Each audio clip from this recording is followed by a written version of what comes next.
Back to 1 in a Million. This is part 3. Before I get started, I'd like to tell you that I appreciate the fact you're watching this, and since you can't go to Snoops or anything like that for verification, I will be actually playing conversations that I've recorded with members of the VA and the DAV, and I will also, for the benefit of the veterans who are in this type of a situation right now, maybe they're just starting or maybe they've been in it for a while, I will share my experiences through this, and then I will share with you the U.S. Code 38 and the subsections, which were very politely provided to me by the VA, and I think you'll find them interesting. Kind of give you some of the traps that I've fallen into. Anyway, I said I'd talk about the DRO hearing. The DRO hearing is a formal hearing, as I said. It's an appeal of a findings, in this case my appeal of the findings of Dr. Bertram Quasman, MD, of the Phoenix Veterans Administration Hospital. So you request the hearing. I do this through my advocate with the DAV. It was scheduled and it's set up, and we will have a meeting with Ricardo Renteria, my advocate, prior to the meeting with the DRO, the Decision Review Officer, who, by the way, is GS 12 or above. This is a kind of like an arbitration hearing, and if you read the policy relative to the DRO hearing, that's exactly what it is. And the results of this hearing will be documented in what they call a document of claim, which is to be written by the Decision Review Officer. Now, it's got a couple exceptions possible, and it kind of looks to me like if there's a problem with that, and there really shouldn't be, but the service center manager has some discretion, and that's an important point to remember. So we go to this hearing. We sat down with Mrs. Dingfield, introductions. She's got a tape recorder. It's just her, myself, Ricardo Renteria, and the tape recorder, and she'll go through a brief explanation of what the hearing's about. This is all off the record, and she will tell me that she's reviewed my package, which is a very extensive package. It's well, like I have 2010 down here, and it's about this thick. Seriously, a lot of it's two-sided. 2010 was a very busy year trying to get these people to do their job, honestly. So she will tell Ricardo and myself that this is the best documented, best supported appeal that she's ever seen. Now, she's not in her 80s, but she's been around long enough that she's a GS 12, and very, very professional, very nice. She will also state that the data that she's received, and she wasn't able to review it all, but what she reviewed and had with her, which is like a 2-inch stack, excuse me, was more than enough information. So she will ask me, and she'll ask me again in the hearing, if all this paperwork is valid, if it's the truth. Is there anything I've left out? Are there any type of documents or things that they need that pro or con that I haven't provided? And of course, under oath, I tell her no, because you're sworn in. As this hearing formally starts, the recorder's turned on, she will swear you in. Then the process is your advocate, your power of attorney, basically has the script that I guess that the power of attorney and the DRO have formulated and agreed to, and that person will basically ask these questions.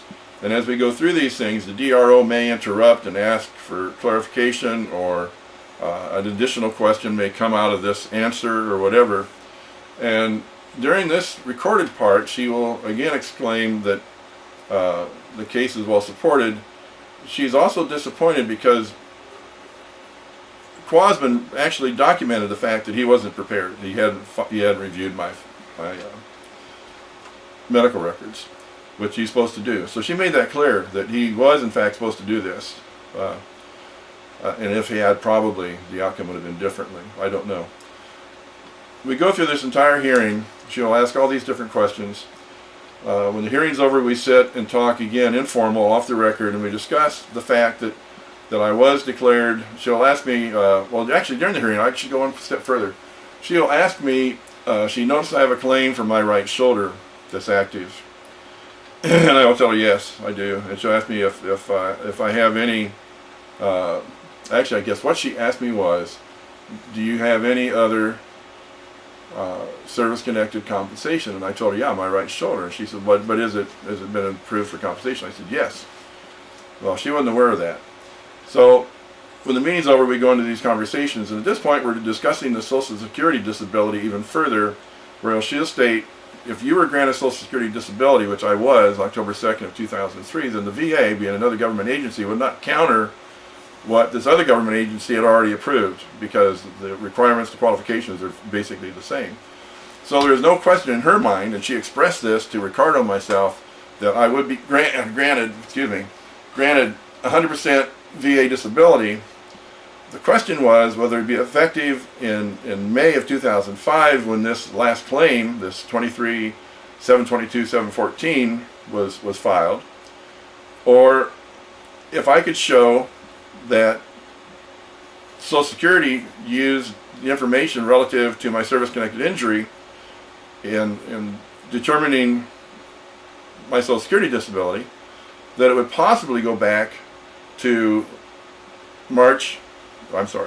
October 2nd of 2003. She wasn't quite sure about that. What she needed from me was, she asked for two things, basically. She asked me, she said, you've provided the medical proof, you know, and all the other proof required to show that you're disabled and are service connected. What I don't have from you is a list. You showed me all the list of all the restrictions placed upon you by Dr. McDermott in Seattle in 2004 and Dr. Data, your surgeon, in 2007. And they're extensive. I can't climb stairs, I can't walk very far, I can't sit very long, I can't kneel, squat, bend, I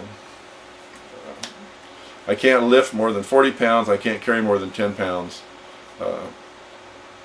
Pretty pathetic. It takes some time to get used to my wife doing things that I feel I should do, and my daughters, you know, I love them for it, but it's still a little bit humiliating yet. But anyway, she said, we have all that, but I need a list of the things that you're no longer able to do, like take walks. And so I write this long list of things I'm no longer able to do. I'm not allowed to climb ladders either, of course. So I can't replace filters, I can't climb ladders, I can't bend over anything. It's very difficult for me to even prepare food, because as I lean forward at all, it's painful, and there's no way I can stay there. In fact, in the last quarter of 2009, Dr. Data had prescribed an electric scooter for me through the scooter store, and because I can no longer stand over a counter and fix a meal or stand over the sink and eat it, which is a manly thing to do, you know. So it's getting to that point. So basically what she's saying is, I agree with all this. What I'm going to do, though, is I'm going to schedule an appointment and have you go through a complete physical. You'll be hospitalized for 2 to 3 days. We're going to run all these tests. And it's not because we need to know that you're disabled. We already know that. What we need, basically, is because there's no medical documentation. Other than my doctors, and the VA needs to do their job and do a thorough physical on you, neurological and physical, and establish a benchmark of where your disability, where your ailments are today, so as they increase or get worse, or possibly we can find something we can do to help resolve the issue. So that was the DRO hearing.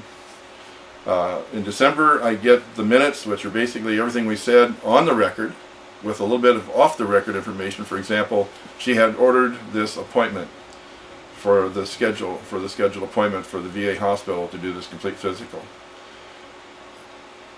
In Chapter 4, because I've rambled a little bit here, I would like to go over the start of 2010, because this was December of 2009 when I get the minutes, and let you hear now how dishonest Quasman and McAdams are. So again, if you have any comments, please share them.